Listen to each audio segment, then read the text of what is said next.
All right, so there we have it, folks. Another Liberal MP has announced that, and also Liberal cabinet minister, Anita Anand, has announced that she's not going to be in the running for the Liberal Party leadership race. And this comes after speculation that she was going to be a major candidate in the race and that she was going to put her name in the hat, and hopefully hope for the best for her. But thankfully, she's not, because anybody associated with this Liberal Party at its current stage, any MP, any cabinet minister, every single Liberal MP should be held accountable for what they have done in the past 9 to 10 years in office. Everything. And I mean everything. You can't leave out, say, this person wasn't associated or this person was not involved in the decision making.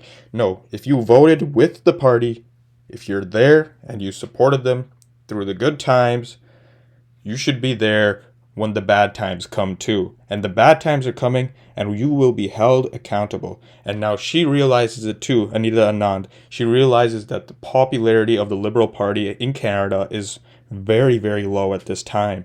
It was high in the past years, but then people started to see that these guys are not acting in our best interest. Very simply so. And now reality is starting to kick in, and they're like, we're done. We're not going to deal with this anymore. We're done with Parliament. We're done with the government. So Anita Anand, she just announced this today. She won't even run for re-election in her own seat. She runs in a very somewhat safe, but now not so much safe, Liberal seat, Oakville, in the GTA. I mean, traditionally in the last two elections, 2021 and 2019, the GTA area, the Greater Toronto area, has been very, very Liberal. But now, in the more economically well-off areas of the GTA, we can say for sure those ridings will start or probably go to the Conservatives. Downtown, downtown Toronto and those areas closer to the core of Toronto, those are more of the safe Liberal seats. But if we're talking about the suburbs, the more less densely populated areas of the GTA and also the more economically well-off areas, those areas are going to turn blue in the next election. And Anita Anand, she probably would have lost her seat if she ran for re-election. And as you know, Oakville is a very well-off place. People really care about their economic situation there. So they want to see what's best for their pockets. Okay, and people are not going to vote for the Liberals because now everyone sees it. No one can disagree here that the Liberals are a very left-wing, very social party. I'm not going to use the word socialist because I don't want to sound uncredible here, but they are very socialist leaning, okay? And this is a stark change because the Liberals used to be a blue-red party, meaning they had a more centrist view. But ever since Justin Trudeau took over, he campaigned on the idea that he was going to be a centrist type of leader. But every year since that he won the election in 2015, he has shifted the party far left, and he honestly has made the party look like they're not even liberals anymore. They're like the NDP, like the NDP is supposed to be, which is the far left party. The liberals have taken their position and they have become that party. And now, from what I understand here, Anita Anand, I mean, what she said in her statement is that she was, very happy to serve Canada for the past couple of years, but she wants to return back to her normal life. She wants to become a professor again and just get out of politics completely.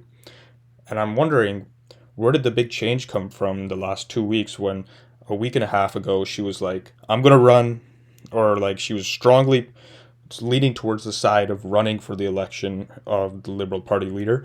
And she was very, very optimistic. And then all of a sudden she changed. And now she's like, I'm not going to do it.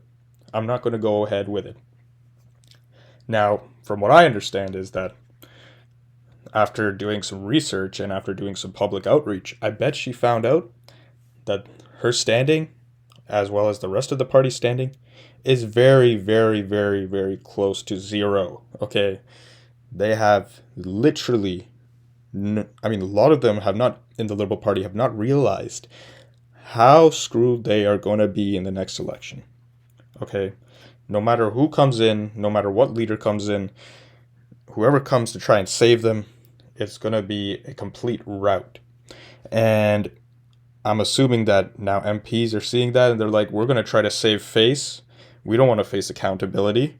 We don't want to get completely destroyed next election. So we might as well just quit before that time comes and leave the mess we made for someone else. That's my idea. That's my thinking on this.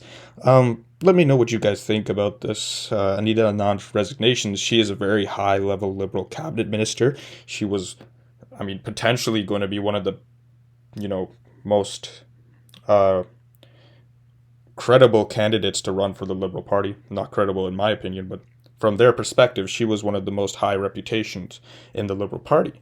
And she has now dropped out in such a manner that it looks like she's almost running away from the party now.